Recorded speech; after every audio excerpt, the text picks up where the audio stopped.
This was the most chilling moment of the ad hoc committee. And I said I wasn't going to watch. I said I felt it was going to be repetition. Oh my God, no. It is like watching one show on Showmax and then watching another show on Netflix. The tones are so different. And inside Palati within the ad hoc committee, it's like Mkhwanazi is on supercharge. He's on overdrive and he is dishing. Okay. Whether you eat or not, that is none of his business, but he is throwing down. Hi, everyone. Welcome back to another video. I didn't post yesterday because Guningi, okay? But I hope you'll support me. Please make sure you hit the like button. Go ahead and like the button. No, not for me. Like the button if you support the general, okay? I'll see that in the number of likes if the general has supporters right here inside Parati Within. Now, this video I'm about to share was one of the most chilling moments. Okay, I got goosebumps listening to it. But then I have the privilege of that I did not need an interpreter inside Pagati Within. I heard it firsthand. I'm going to translate it for you for those of you who missed this moment. But it was such a moving moment. I actually posted it to my TikTok and to my Facebook. So make sure you follow me, TikTok, Facebook, same thing, Mkhwanazi Unfiltered, okay? But basically, when I posted it to my TikTok, let me read you two comments that I read. Actually, I'll read the comments after. Let me play the clip. Roll the clip. Let's listen to Mkhwanazi. I'm going to translate, or should I say interpret as he speaks, so that no one is left behind.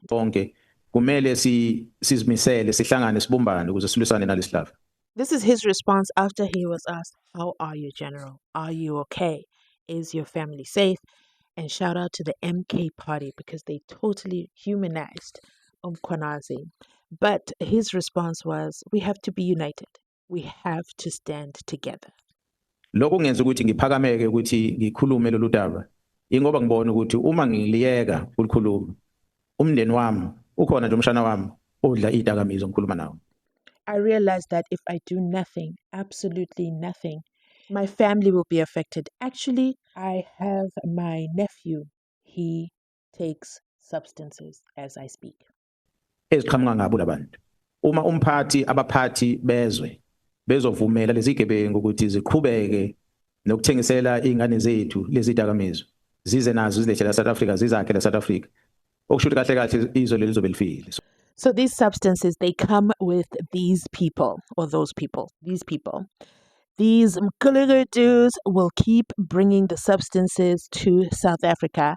If this continues, then this country is as good as dead.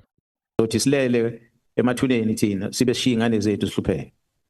So ngaleso sizathu ngiyabona ukuthi kumele ukuthi sikhulume manje ukuze sikwazi ukulungisa izwe ukuya phambili. So he goes on to say, we as parents, we will have died and will be leaving our children to suffer. For this reason, I decided we need to have a country family meeting right away and now. Okay, it was urgent. We are put to him, okay, so that we can fix the country. So the conversation, the MK party honorable member spoke to him in isiZulu. He didn't just speak to him in isiZulu, guys. It was beautiful to watch, okay? And he addressed him in his clan names, okay? Is it called clan names? Yeah, in his clan names. He didn't call him Mkhwanazi. No. And you guys know I say Mkhwanazi because of Paul O'Sullivan. I blame Paul O'Sullivan. I cannot unhear that. But anyway, we're not there. I'm going to just have a video of Paul O'Sullivan because I have missed him. I've missed him so much. But basically, he addressed him, the MK party honorable member, kept addressing him as Shamase, how are you? Okay, so he would say Shamase, how are you, instead of like saying Nhlanhla Mkhwanazi, how are you, or General, how are you? Which for me, so let's talk about it. Of course, English just doesn't, translate well sometimes. So for me, it felt like I respect you. You are my brother. I see you, my brother, but first I want to see how are you doing? Are you okay? And then now I'm going to get to the tough part, okay? It's not that I don't believe you, but I need some questions clarified and answered. But as you already know, Mkhwanazi is not afraid of answering questions. So he handled I think, in my opinion, every single question correctly. If you agree, drop a one in the comment section down below, and not just the MK Party questions. No, every question from dawn to dusk. Okay. So yeah, this is, and he doesn't even show that he's tired. I think it's that task force training. Yeah, he can persevere. He's Mr. Perseverance. Okay, he doesn't tire and he doesn't break a sweat and he doesn't shy away. He will stare you in the face. I think it was Ian. Yeah, the DA in Cameron, the DA member, he was like, "Oh, I can't really see you face to face, but I've got questions." So they had to ask one of the members to move, just so there can be that eye contact, which is what I appreciate about this not being on Zoom. That eye contact is essential, guys. It is essential in communication, in reading body language, and in just being direct and just assessing well. So let's go ahead and listen to this second part of the question, because what happened is, after the MK party member asked his question, conducted that whole session in isiZulu. So the MK party asked in isiZulu, and then Mkhwanazi responded in isiZulu. It was just, I said it already, okay? It was just beautiful, okay? It was beautiful. I might be biased because it was isiZulu, but it doesn't take away from that moment. That moment was just breathtaking, yeah. And it really humanized Mkhwanazi and made one pause and really understand the depth of the sacrifices that the men and women are doing when they go to work every day to protect us, you and I. And it's when he brought up that, guys, this is not just a job for me, this is my family as well. My own nephew is on substances, and these substances are here because of these Mgulugujus that have been permitted to penetrate and build their syndicates here in South Africa. And he is passionate about getting to the rot, okay, of the problem. Now, I told you I posted this to my TikTok. I posted this short clip to my TikTok, guys. More comments just gathered in the comment section. One of the comments said, "I lost my little sister because of substances that cannot be named on this platform. The only brother I have is also addicted to substances." Heartbreaking testimonies, guys. Another person wrote, "Big up Baba," to Mkhwanazi, right? "Owami umntwana ushonile on the 20 on the in 2024, April 1st, and due to substance abuse." They specifically say Nyaupe, okay? Heartbreaking. And it makes you, as a content creator, as someone who posts, as someone who reads this, it just makes you pause and really feel the human element of the problem at hand.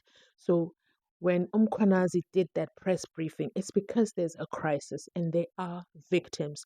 There are people on the other side of these crises, of people buying Lamborghinis, the large mansions. There's actually people on the ground who are losing their lives to this crisis.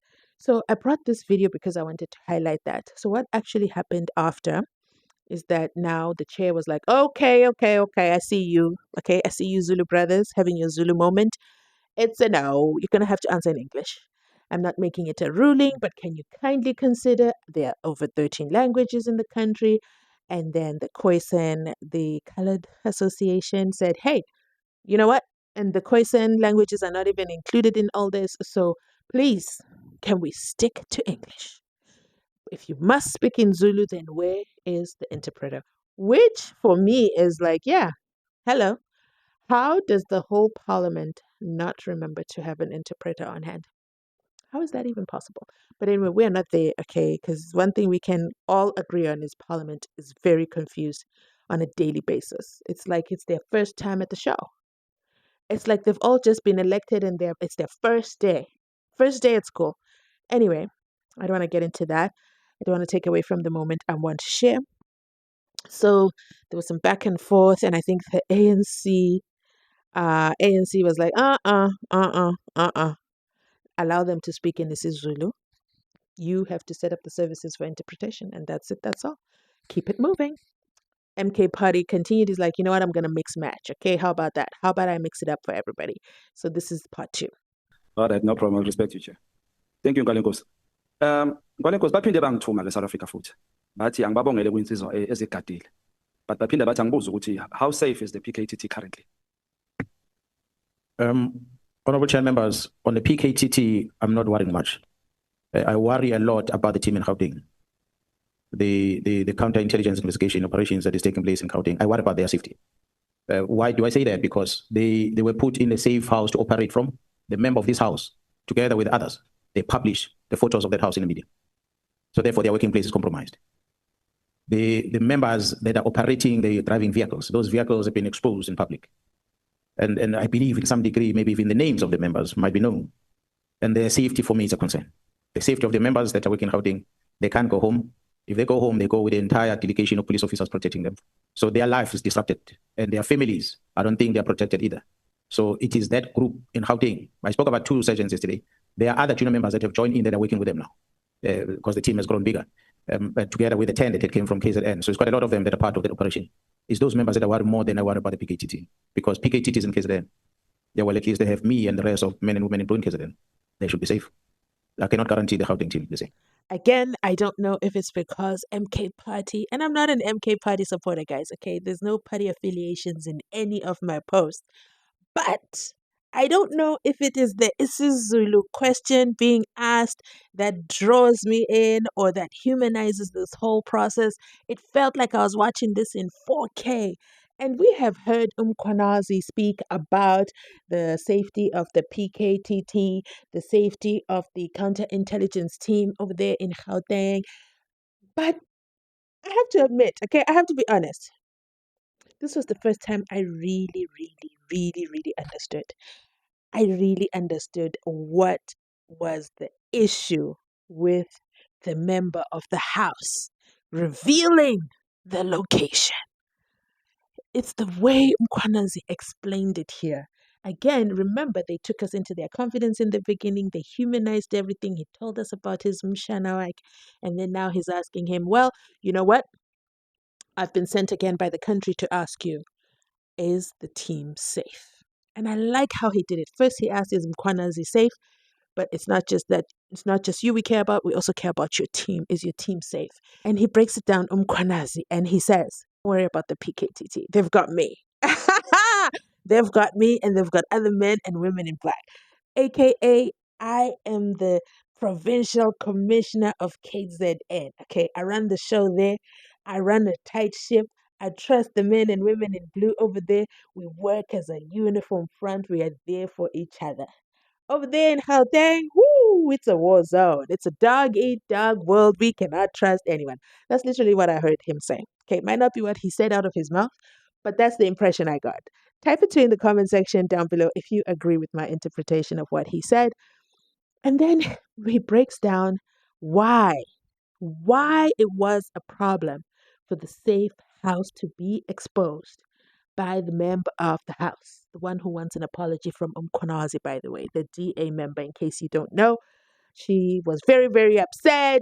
It was already out in the media anyway. I just published whatever was already out there. But it does not change your responsibility and the danger that you put this counterintelligence team in, and not only them, but their family members and the operation as well, because the safe house is now known.